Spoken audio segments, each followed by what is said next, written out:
hvaða típa af seljanda ertu? Það eru raun og veru 2 típur af seljandum. Það ákveðni seljandinn og þolinmóði seljandinn.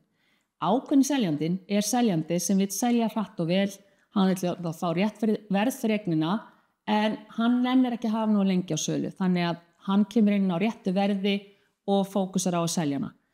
Þolinmóði seljandinn, hann hefur allan þann tíma í heimi sem hann vill.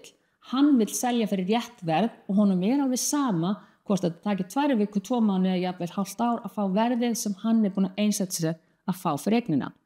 Vandamálið að því lengur sem eignin á sölu, því minni líkur að fáir hæsta mögulega verðið fyrir hana.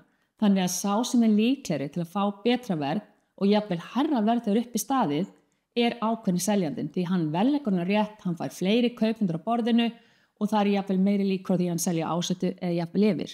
Þannig að mín ráðlegging ef þú ætlar að fókusa á ákveðið verð, farðu inn á markaðinn þegar þetta verð rétt verð.